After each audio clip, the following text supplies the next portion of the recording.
constantly came up. So when people were writing novels about love and then they brought in the odd scene of actual love making and sex, and it was just so completely useless because it just doesn't work. So it seems like people are either out of some monastery or a convent or something and they're trying to put together this very like completely useless scene which really doesn't work at all. And it's a I think in this book, yes, for Rudrakshi, this was quite central to her character.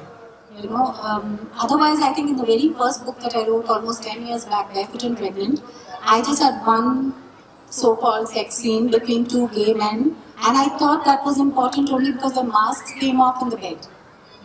So I thought that was important to show that there's one place where they're honest with each other and about their feelings. Yeah, and so maybe talking of very brave women protagonists, we come to Manu's book, Miss Leila, Armed and Dangerous, which again, I'm sorry, I've said this earlier. I have a bit of a problem trying to call it a thriller, though of course there is a crime and there are crimes that are happening inside it, but will you talk a little bit about wanting to, is it a thriller? Great. Can you hear me?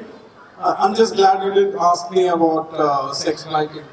I was just dreading that. I just read a sex scene by Salman Rushdie and I didn't want to have sex after that.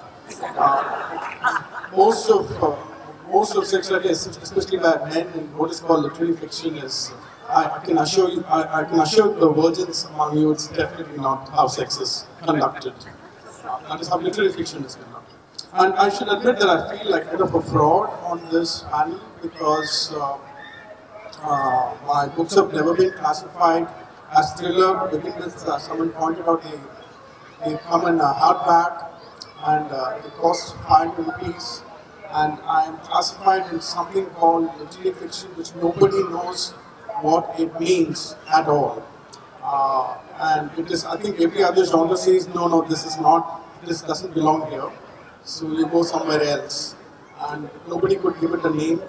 And I can give you an example of when there was a very angry review on Goodreads for my first book, Serious Men, who obviously was a typical reader of fast fiction and thriller. So this will give you an idea of how far I am probably from this genre, but then I'm not able to forget it. So I'm not able to open the review. But I would like to defend myself in this way, where I feel that crime is not the only form of thriller. There are other. I think one of the fastest books I have ever read is a Chronicle of the Death Foretold. It's of course a slim book. And there are many such books which don't come under thrillers, but then we read it because we are totally invested. Once you identify yourself in the story, no crime can beat the pace in the story. And I think the entire craft of writing a novel, it's also maybe somewhat corrupt in the sense that it tries to show you that this is also about you. And once we have you, I guess you won't stop reading. What is the second part of your question? Basically just that you need to explain why it should be called a thriller and why you should be here in the first place. I mean, yes, please show them your book because the cover qualifies as a cover of a thriller, but I don't know. I mean, I'll tell you why I'm here. When I was invited to be on this panel, I thought, my book is just released and if people are going to think it's a thriller, it's okay. It's okay by me, I would just appear on the panel. That was the primary reason. But I can also defend the book as a thriller because, very simply because of the story. What happens is that a building in Bombay has collapsed. And in the rubble, there is a man who's mumbling something. And the soldiers have managed to dig a tunnel to reach this person who's mumbling. But the tunnel is so narrow that only a small person can go in, and they can't send a child because the entire world will screw them. So they send a very athletic young woman to crawl through the tunnel and reach him. And what she hears, at first she thinks that he's just mumbling nonsense because he's dying, but then it seems to her that he's giving away the real-time movements of a terrorist couple. And then most of the novel is, it moves from the tunnel where the man is giving out all kinds of information and we don't know how he knows so much. And there is an intelligence bureau agent who is following this couple in a car. They are in a car and he's in a car. And it is a chase novel set across 10 hours. So I think it qualifies. Yeah, but I think it's more like a political commentary or a social commentary, and it hits so close to the bone of everybody here. You're reading the newspaper and you're watching the news, and these are things that you're grappling with every single day, and the novel just brings it home to you. And there's going to be a longer session at 4 o'clock on the red couch, so do attend that if you want to hear more about this novel, which is really quite delightful and honest in a really quite a remarkable way, and I really liked it a lot. And I have to admit I haven't read the earlier two, but yeah, this one I really liked it. But it's also the times that we are living in where no matter if you're writing a contemporary novel, there is no way you can avoid some gentlemen. Like for example, if you're going to a restaurant and you're eating and you see a GST, you obviously have to think of Modi. So anything which is contemporary is so political that there is no way you can tell today, for the next 3 years at least, there is no way you can tell a contemporary novel without being somewhat political. In fact, I tried to eliminate the political elements in it. I just wanted it to be between these two women. But it was not possible. If you want to be honest in your novel, you have to bring out the political forces which have entered our homes and our bedrooms today. We can be in denial. Actually, we can be in denial, why not? But then if you don't want to be in denial, then I think you automatically become political. Everybody is political.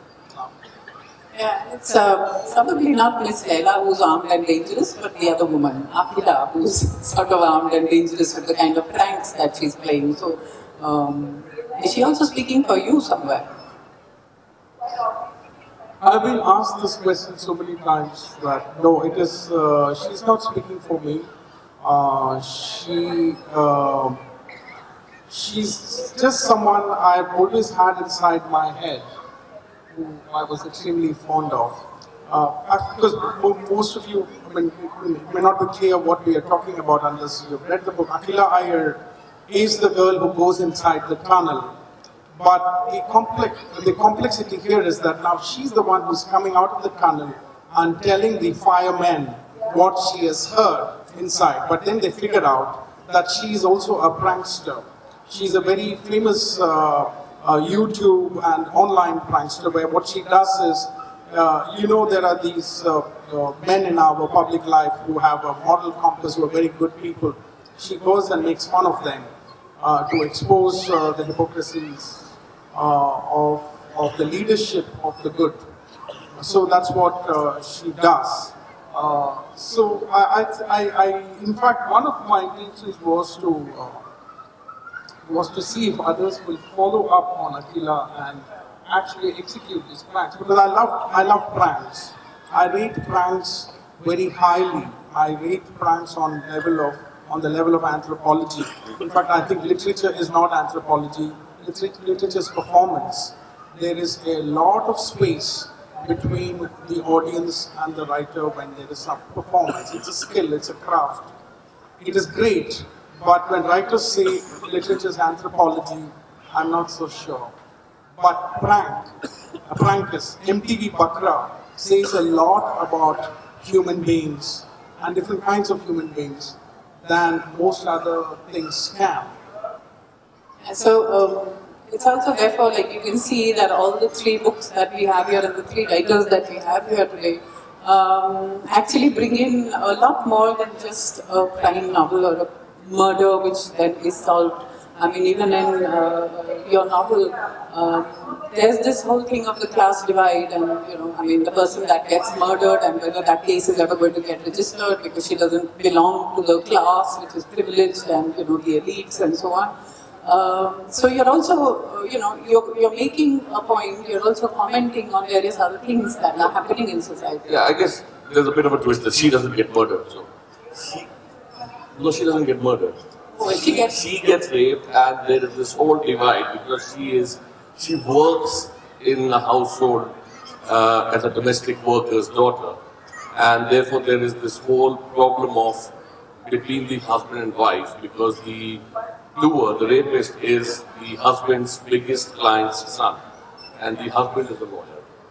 And then, in a twist of fate, the guy who has actually raped gets murdered. And then the husband doesn't know where to hide because the business would go away. The wife, who is also a lawyer, does not want anything to do with paying off the victim. And therefore she goes to her old classmate, who is supposedly the best defense lawyer and the most expensive and the most crafty. And once the boy dies, the rapist's father kind of accuses the girl's mother that she's murdered him. Whereas there is everything that kind of thing. But I don't think you should tell the entire story. We really want you to buy the book, not hear the story. Sorry. But, yeah, you're right. It's a social divide of people of different sources start on different. Of course, it comes to mind each time you read. So even whether it's the case of this young woman who was murdered in Noida and whose parents had just got released from jail. So what happened to Hemraj and what happened to Arushi, the way the media and everybody looks at it is two different gazes or two different ways of looking at all this. Do you want to read a little bit and give us a flavor of the book as well? I can give you the beginning. I can't read as good as Shinie will do, but I'll try my best.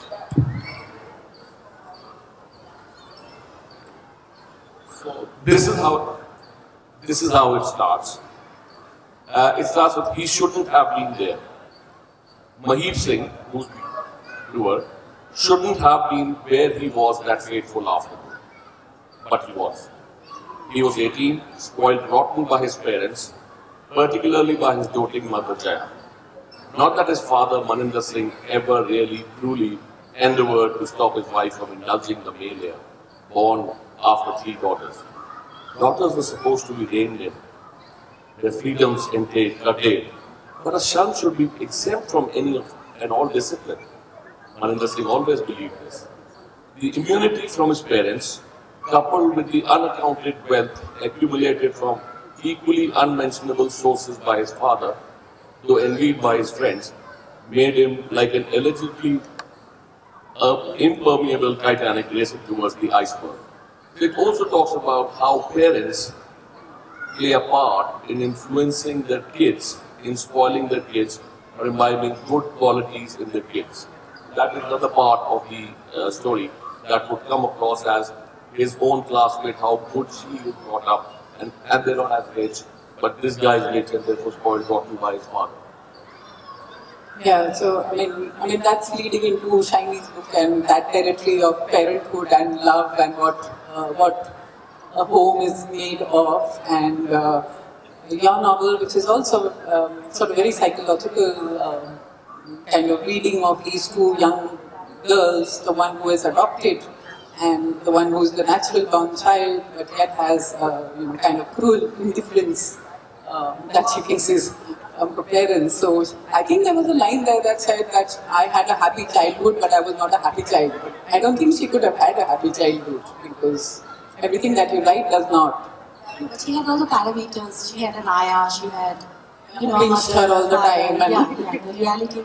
Because I feel when we talk about crime, family is where we begin and where it's our first brush with lying, with putting on masks, with hypocrisy, and with crime. Yeah, I mean, of course, that is very, very right. Like everything actually, because obviously the family is a microcosm of everything that we encounter them outside, maybe in a much worse and much more cruel way. Manu, would you like to do a reading about Sure. Aquila's pranks, maybe, or the 50-inch chest man, or something? I don't know. I had marked something else, but you suggest something on. We'll go with what you've marked. Write some of the places which I wrote down and I sort of marked them for myself. And somewhere you say the victims of her pranks are not merely liberals, but heroes of the left, heroes who are light as feather. I mean, there are many things like that which sort of just spring out at you. Okay. So I will.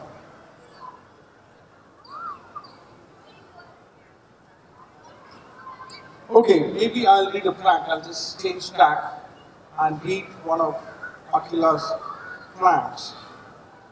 But that would mean that you have to give me 30 seconds as I search for.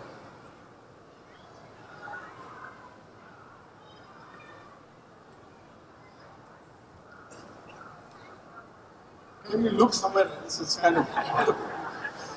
It's too much pressure.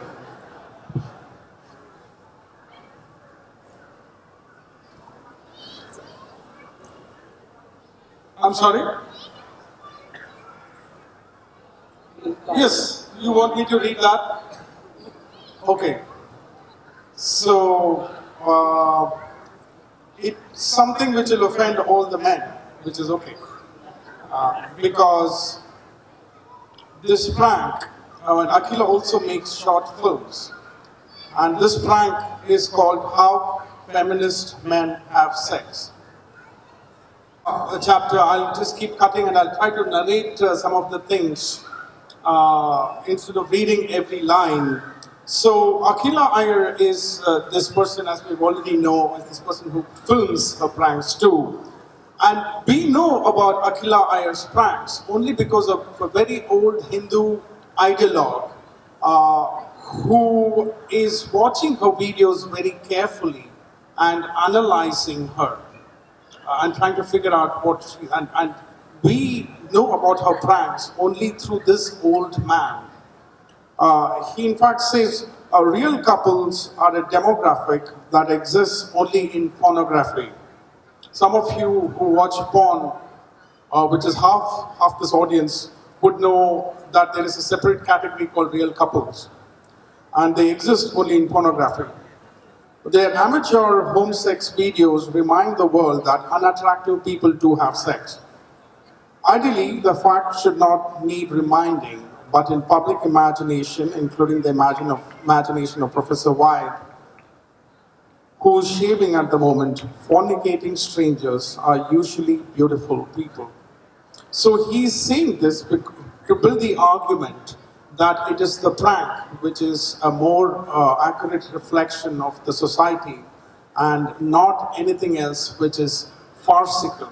It can only be journalism and documentary which is closer to anthropology. Now, in this film,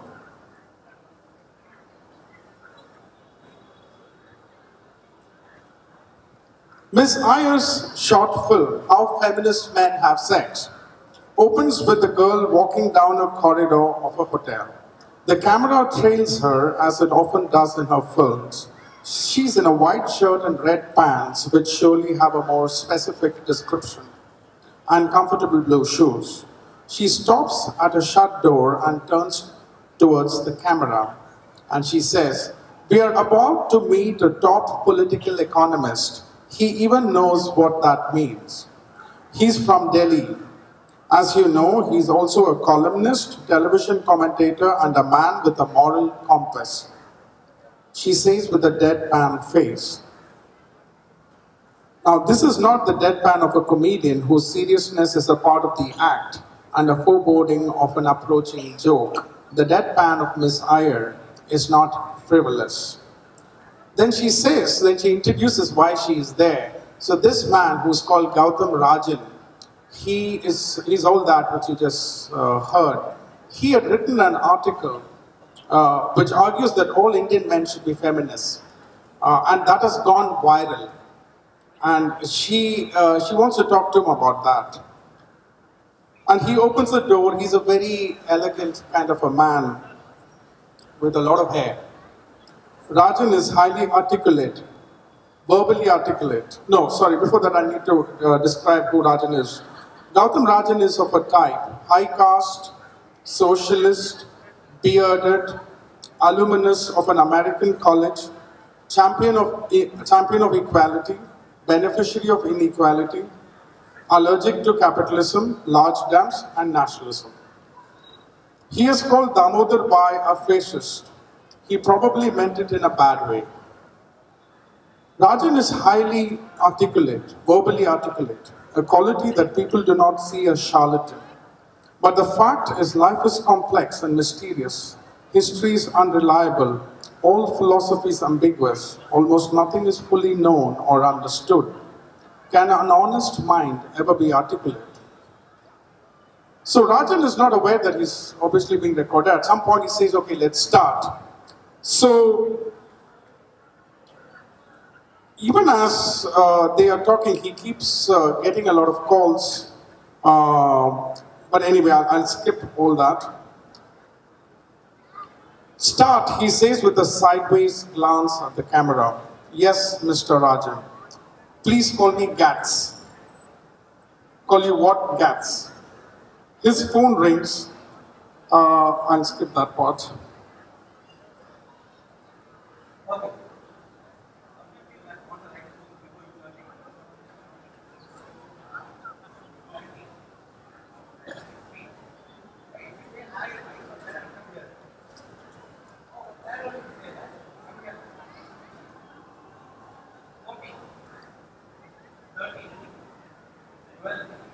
I'm really sorry. I'm just skipping so that it's not too long. So finally she asks, Mr. Rajan, what do you mean when you say you're a feminist? He takes a moment, and when he speaks, he stresses every syllable, equality. He then repeats it more emphatically. Equality, unambiguous, non-negotiable equality. And Akhila asks, equal to whom? Equal to men? Equal to you?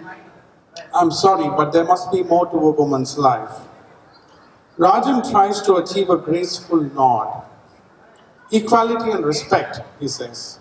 Unambiguous, non-negotiable respect. When men respect women, they are feminists. Then she asks, can they watch pole dancing? Excuse me? Is a male feminist allowed to watch pole dancing? Rajan rubs his nose. Informed, intelligent men do not objectify women. Have you, sir, ever objectified a woman? And he says, this is the dumbest question in the world. And she says, it's the dumbest question in the world because you obviously do not objectify women. I never, never, never. So she says, how do you fuck? Rajan begins a long glare at the camera. He's not sure whether this is a prank. If the interview is genuine and he terminates it, he would look petty, like sensitive Hindu patriots, whom he condemns. He's a liberal, and liberals must stay the course of an unpleasant interview. So he has to stay on. So he tells her, first of all, it's called making love. So she says, sir, do you make love? And then he says that I am the kind of a man who gets excited by a woman's intellect, spirit, and humor. So Akhila Iyer tries to imagine how he might be having sex with his wife. As in, your lady is sitting on the bed reading, and you look at her and think, oh, my adorable lady reading Roger Penrose. And he is like consumed by intense respect for her, such respect that he's very, very hard. And now Akhila is now beginning, and she's moving her pelvis and all that. which the Hindu ideologue thinks is doggy sex because he's biased in his own way. And she says, sir, and in the yellow light of the Japanese lampshade that you bought because she was busy, as you see her face, you ogle at her deep inner intelligence and wit, and your respect is escalating. And now you're so hard, it's hurting you. Rajan says in a low tone, what's going on? What the hell is going on? Now, Miss Iyer rises now, and then her eyes are shutting, and she's panting, and she holds this imaginary body of his wife. And then she said, darling, darling, I so respect you. Tell me something cleverly funny. Tell me once again, darling, why do you read the Hegelian dialectics upside down? And your darling moans, because baby, as a Marxist, that is the only way I can read Hegel right. And you are in a tizzy now, sir. She's so clever and you're so hard. Rajan turns to the camera and he says, leave. But Miss Iyer goes on, continuing her pelvic action. You say, darling, let's move on to general knowledge. What's the most common name in Vietnam? And she says with the perfect Vietnamese accent, which I don't have, Nguyen. You, sir, rasped. I respect you so, darling. Next quiz question, honey. What is the difference between recursion and iteration? Rajan now gets up and a bird-like sound leaves his lungs. Miss Iyer says, sir, I don't follow your dialect.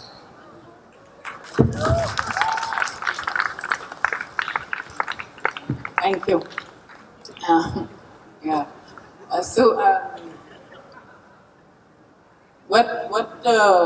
What do you think is the most important or the most challenging thing when you write?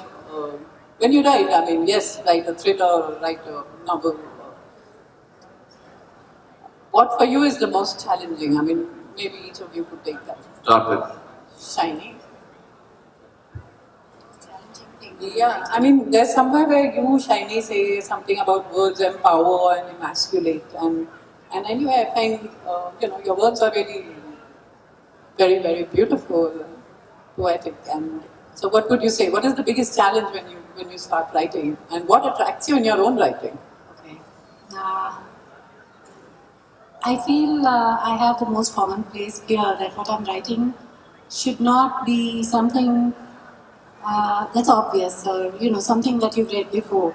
So I remember writing my novel, and in which there was a chapter which was from the guy's point of view. It's basically about two women. The woman he's had an affair with and the woman who's his wife, and then this guy who's sitting in the hospital bed because he's had a heart attack and he's ruminating over what he's done.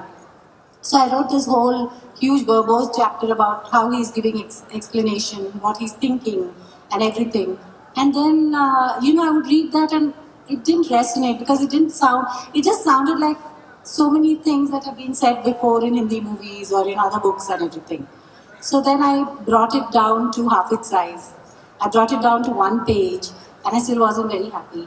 And then I brought it down to one paragraph. It still wasn't working because it still read like, something I read before. And I brought it down to one line and then I was very, very satisfied. Okay, it took me a year and 2 months. But I was happy. And that line was, perishables like love and lust are best refrigerated in marriages. Yeah, I mean, you could write a little thesis on it. What about you? okay. I think the most challenging part in writing, is discipline. And I give it from a personal experience because I firmly believe anyone can write. Everyone has at least a story or two inside them. It's that doggedness of that discipline that you have to kind of go through hours and hours and hours. It almost takes me a year to finish a book, say about 8-9 months because I have a full-time job. That pays, client does not pay. And then it goes into editing, rounds of editing, then it goes to the final editor, and it takes about a year. And there are many times where, especially when somebody starts, there's so many options to just leave it. There's so many other priorities knocking on your door and thinking about making a plot of how something is done. It could be criminal, it could be romance. I've written romantic fiction stuff enough. It's not the most difficult part. The most difficult part is to actually sit down and type it on the computer and think that, like Annie said, is what I have written worth even sending it to an editor to have a look? Or does it need several rounds of editing from pages, chapters, into paragraphs, into lines? I think the most challenging part is discipline and getting yourself to write. Manu? I find every aspect of writing challenging and very difficult, and I envy writers who have a very clear, unambiguous answer to the question, "Why do you write?" Because I have no clear answers. I don't fully know why I write. I just know that I can't help some aspects of it, and this is what I do. And sometimes the whole thing about living is to fall. You know, when we say we live, we are also falling, and you fall the right way. There are things which you have to do, which you can't help. So I wish there was a clear materialistic answer that I could arrive at for why I write. And also the other difficult thing is now when I wrote, I hope there's nobody from the legal department of Times of India here, because I wrote entire serious men in the office of Times of India, clocking 16 hours, 20 hours a day, and they were very impressed. But then I was only writing the novel. And of course, I'll deny it if they because my contract does say that any creative output when I'm at Times of India, I mean, I have to share 50% with them. But I'm kind of, I'll deny it if it comes to that. And implicit also is easier because I was the editor, and they all thought I was busy. I was writing half the book in my cabin, but then I had my own cabin. And I have a natural scowl, I believe. I didn't know that. So everybody would just stay away. And as an editor, it was much easier. Times I was a much friendlier person, so people will come and have a chat, and I would just hate them for it. And even removed one of the chairs from my cubicle, so that it would be very uncomfortable for people to just stand or sit and just have a chat. But then I didn't have an office when I worked on Miss Laila. I had to work from home, and you feel so naked, vulnerable, and exposed because anybody in the house can just come in. And what I realized when I started living at home, technically, my professional life transferred to home, was that I have to open the door every time a doorbell rings. So I stopped opening doors. And that led to a lot of domestic problems because there was nobody else in the house. And also there's another problem in North India. If a South Indian is not opening a door, they presume he has died of heart attack. So once I saw the ugly sight of this Bihari driver climbing up the rear side of my house and trying to enter my balcony because I had not opened the door. And I have to face all these difficulties. And as a man, I cannot even write an essay on how difficult it is to sit at home and write, and nobody is letting me write. You can't say these things also. There is no sympathy because of what men before my age have done. You know, I have to bear the consequences of all that. Okay. So it's all very difficult. Thank you. So I think we're reaching the end of the session, and I know you guys want to ask some questions, but I have one more question, which is like being thrown out, and anybody can. If you have an interesting story to tell about, after you've sent in your manuscript to the publisher, and then the editor takes it on, and so with either the editor or the marketing department, anybody wants to share something, and then we just ask people to please ask their questions. Anybody can take this question. I'm happy with the kind of editing and the kind of marketing that the publishing house gives you? I'm quite happy with them. My only thing is, once you, and I think you like book, that though after you've done your own editing, self-editing, every line that they ask you to cut, and there are times that, I don't know about you, I've been asked, this manuscript is 108,000 words, nobody's going to read it. Could you cut down 18,000 words and send it back?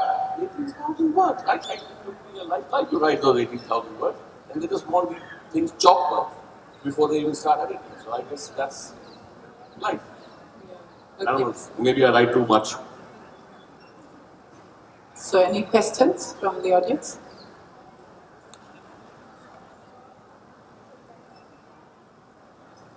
Hi. First of all, thank you very much for all your thoughts. I really appreciate it.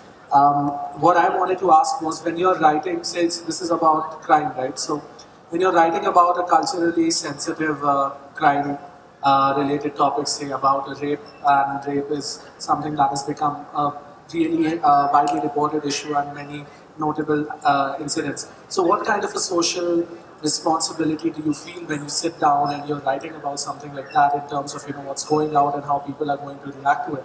Because I'm a journalist, so when we write, we think about these things, but I don't know how you guys do it when you write, say, a fictional account or whatever. So what kind of a responsibility do you feel when you write something like this? I guess the biggest part is that you do not want it to come across as sleaze. It is something that's happened which wasn't desired. Nobody wants to be raped. However, you want it to be enough detailed, not what. There's a thin line, and nobody knows what that line is. That the person empathizes, because the end in the book kind of justifies why it was unlawful and still justice, because you want the reader to empathize and feel bad for the victim. But cutting it short and not showing it the empathy wouldn't kind of work for you. But taking it over the line would destroy the whole feeling of what is negative, and trying to make it titillating is not the idea. I guess it's a line it's an invisible line, if you will. Does that kind of? My question. I think the moral obligation is a very important aspect. I keep hearing that all the time, and I feel that as a writer, you need not have a moral obligation. I've read and I've heard very, very good writers say that writing is a moral act. But I'm also amused because I think literature and journalism are the only two professions where total jerks talk about total morality. If you know the kind of people who talk most about morality, just like you would stop having sex after you read literary fiction writers write about sex, you would start seriously doubting the meaning of ethics. But I feel that writing is the only kind of powerful activity where you don't have to conform to social norms. And I think that is the risk that people should take. And I think that is actually a very good gamble, because most people are so dark and they keep it a secret. Readers understand these things.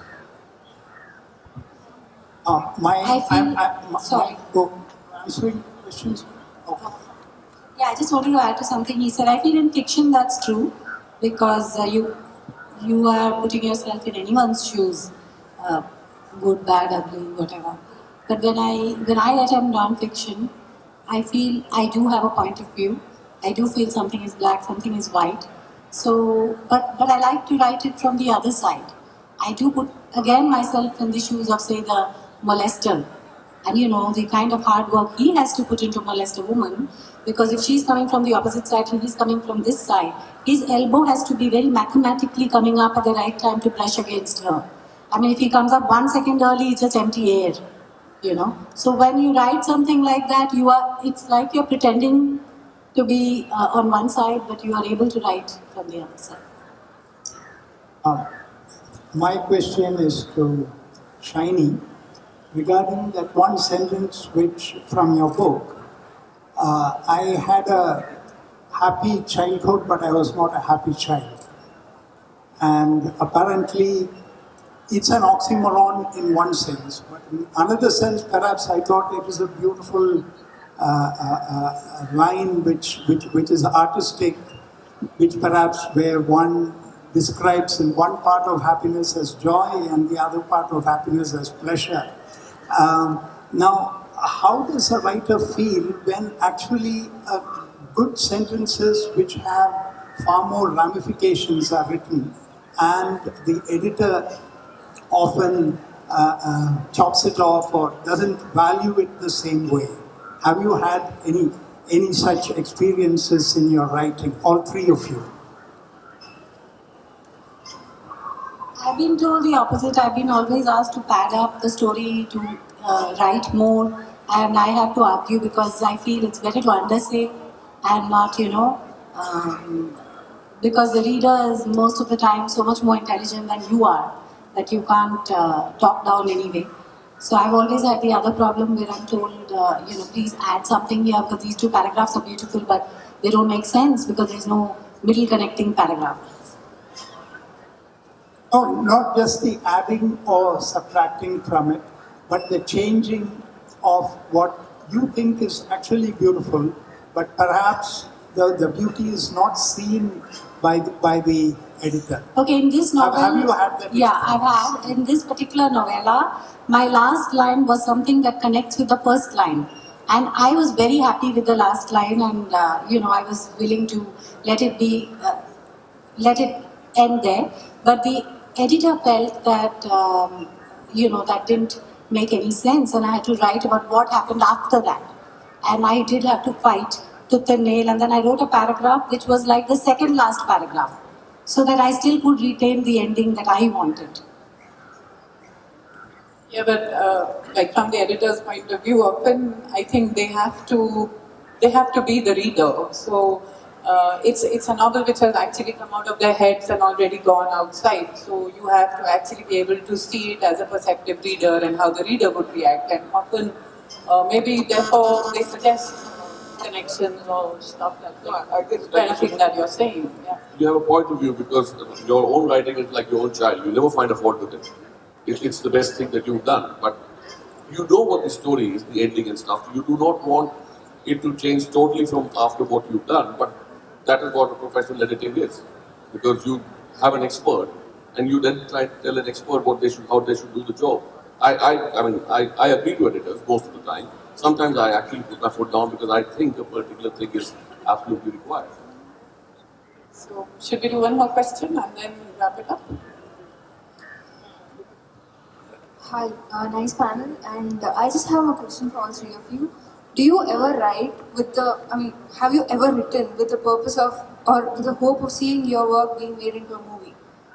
Like, do you get overly descriptive with the dialogue or the scenes just to see it in a movie?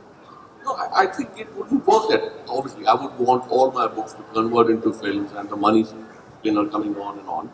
However, you give enough description for the reader to enjoy and understand a scene, a character, and whatever is happening, crime, romance, etc. But movies would, if they like the story, it would be a screenplay. Your description would only be a paragraph as to how somebody writes a screenplay. So that's a totally different thing. Like I said, yeah, I would want them to become film, but you can't cater to that industry in a novel.